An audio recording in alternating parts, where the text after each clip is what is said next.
vous salue dans le précieux nom de Jésus. Shalom, shalom et bienvenue au mois de mai. Que Dieu vous bénisse et qu'il vous fasse du bien en ce 5e mois de l'an 2024. Grande est notre joie d'être encore avec vous pour vous présenter cette merveilleuse émission Église ma foi. Et surtout, je crois qu'aujourd'hui, on va essayer de mettre un petit terme à notre sujet sur les bontés de l'Éternel. Bon, je sais qu'on en a longtemps parlé et c'est quand même important de chuter avec et d'entamer notre sujet selon que l'Esprit de Dieu nous conduit. Et je suis très heureux en tout cas de vous voir, de vous retrouver en ce mois de mai. Et je bénis Dieu pour la grâce de la vie qu'il vous accorde à vous et à moi pour être ensemble en ce nouveau mois de l'année. Et je prie afin que la grâce de Dieu vous permette d'expérimenter des merveilleuses choses en cette année 2024 et particulièrement en ce 5e mois. Je vais lire avec vous ce texte qui est devenu pratiquement un texte habituel pour nous dans ce programme, le psaume chapitre 63. Et je vais ajouter à côté de ce texte le psaume 23. Et n'oubliez pas que l'on veut commencer avec Lamentation chapitre 3 à partir du verset 19. La Bible déclare, psaume de David lorsqu'il était dans le désert de Juda. Ô Dieu, tu es mon Dieu. Je te cherche. Mon âme a soif de toi. Mon corps soupire après toi, dans une terre aride, desséchée, sans eau. Ainsi je te contemple dans le sanctuaire pour voir ta puissance et ta gloire, car ta bonté vaut mieux que la vie. Mes lèvres célèbrent tes louanges. Je bénirai donc toute ma vie. Je te bénirai donc toute ma vie. Je lèverai mes mains en ton nom. Mon âme sera rassasiée comme des mets gras et succulents, et avec des cris de joie sur les lèvres de ma bouche. Sur les lèvres, ma bouche te célébrera. Psaume chapitre 23. Que nous pouvons même réciter, la Bible déclare, Cantique de David, l'Éternel est mon berger, je ne manquerai de rien. Il me fait reposer dans des verts pâturages. Il me dirige près des eaux paisibles. Il restaure mon âme. Il me conduit dans les sentiers de la justice à cause de son nom. Quand je marche dans la vallée de l'ombre de la mort, je ne crains aucun mal car tu es avec moi. Ta houlette et ton bâton me rassurent. Tu dresses devant moi une table en face de mes adversaires. Tu induis ma tête et ma coupe déborde. Oui, le bonheur et la grâce m'accompagneront tous les jours de ma vie et j'habiterai dans la maison de l'Éternel jusqu'à la fin de mes jours. Je sens qu'on doit relire ce psaume, c'est vraiment une déclaration de foi. La parole de Dieu déclare, l'Éternel est mon berger, je ne manquerai de rien. Il me fait reposer dans des verts pâturages. Il me dirige près des eaux paisibles. Il restaure mon âme. Il me conduit dans les sentiers de la justice à cause de son nom. Quand je marche dans la vallée de l'ombre de la mort, je ne crains aucun mal car tu es avec moi. Ta houlette et ton bâton me rassurent.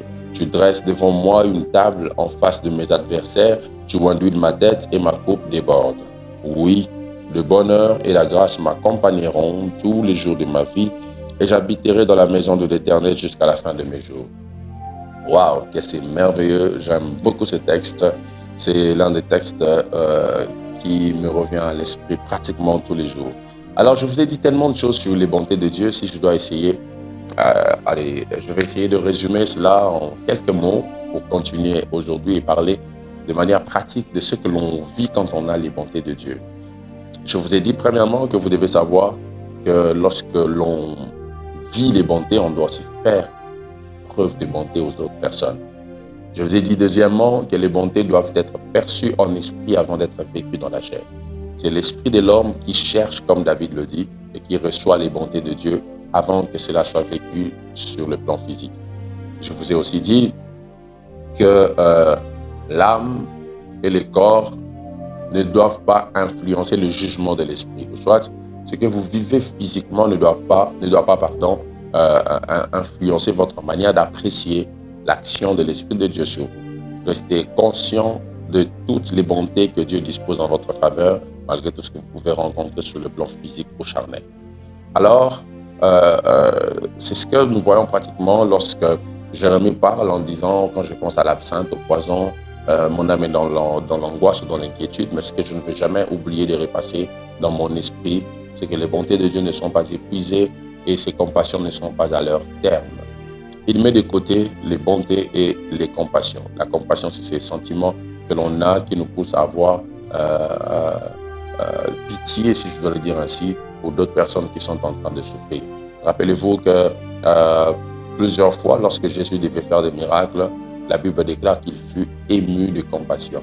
Donc, avant d'exprimer la bonté pour guérir, Jésus était d'abord rempli de compassion. Un jour, une grande foule vient vers lui dans Matthieu chapitre 14. Cette foule est venue et Jésus était même en train de pleurer Jean-Baptiste.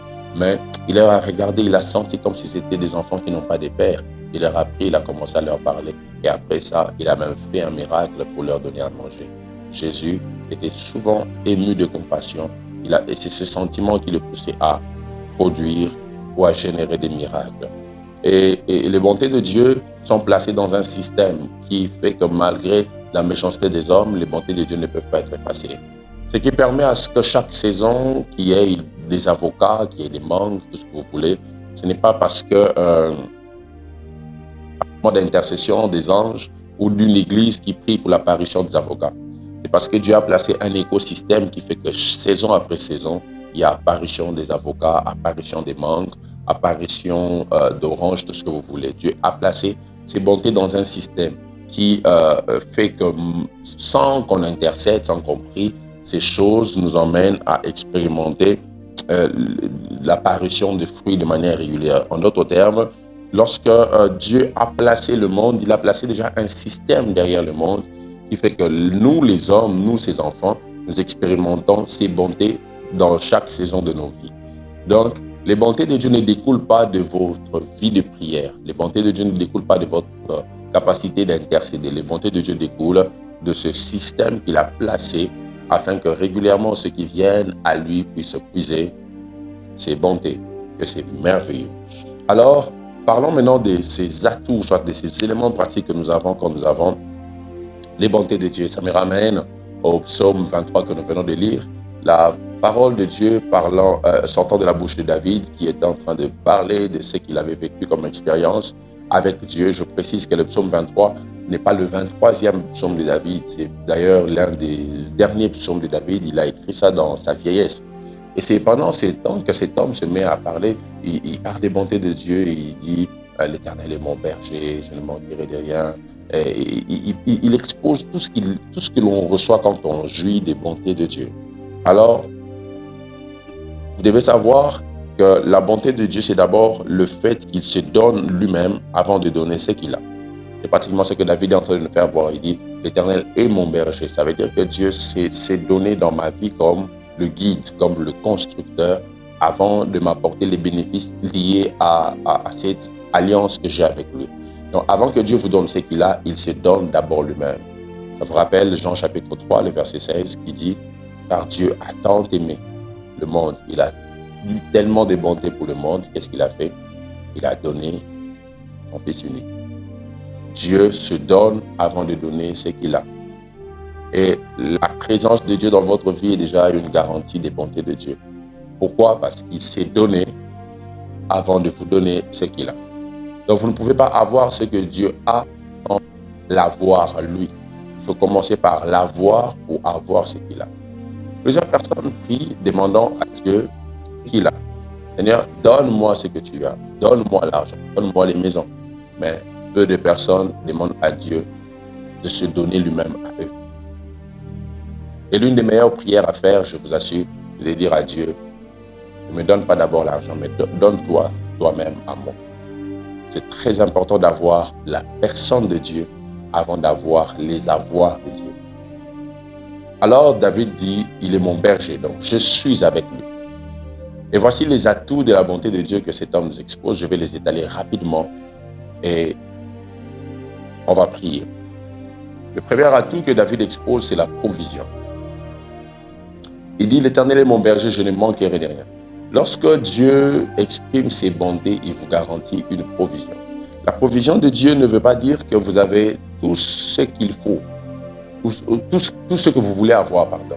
Mais ça veut simplement dire que vous avez ce qu'il faut au moment où il est faut. La provision de Dieu ne veut pas dire que Dieu remplira votre garde-robe. Ça veut dire qu'il y aura des saisons de la vie où Dieu fera que même si vous n'avez que 2 vêtements, que vous expérimentiez un miracle rare, que ces 2 vêtements ne s'usent pas. Pendant que d'autres qui en ont plusieurs voient leurs vêtements s'user après 2-3 jours, après 1 mois.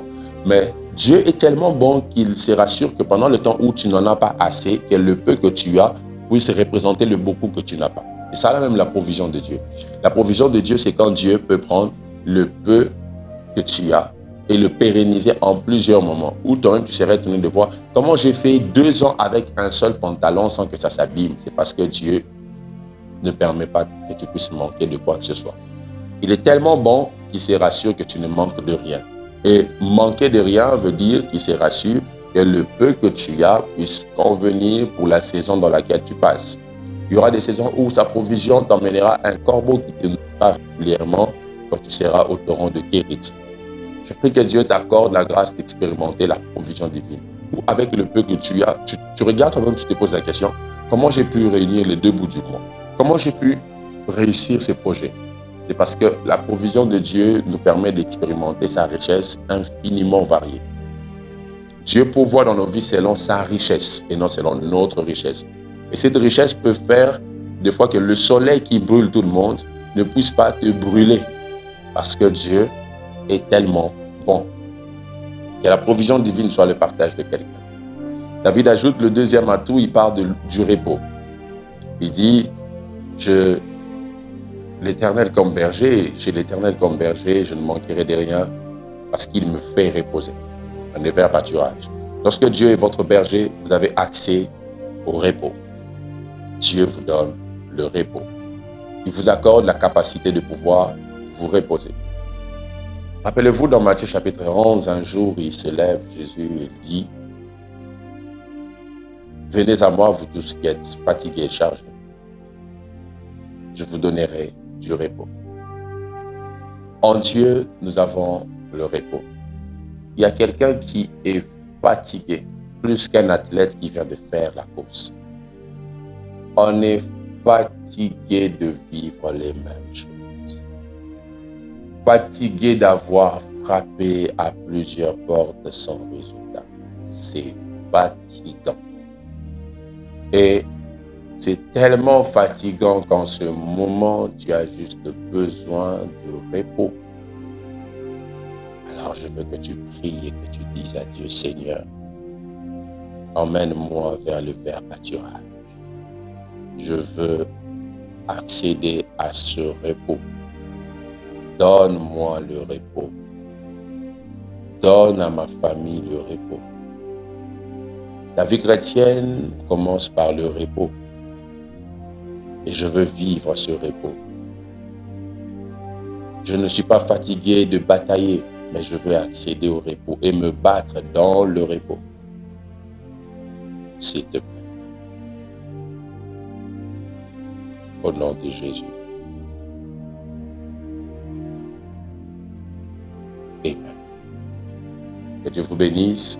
On se retrouve la semaine prochaine et on va un tout petit peu continuer avec les bontés pour finir avec.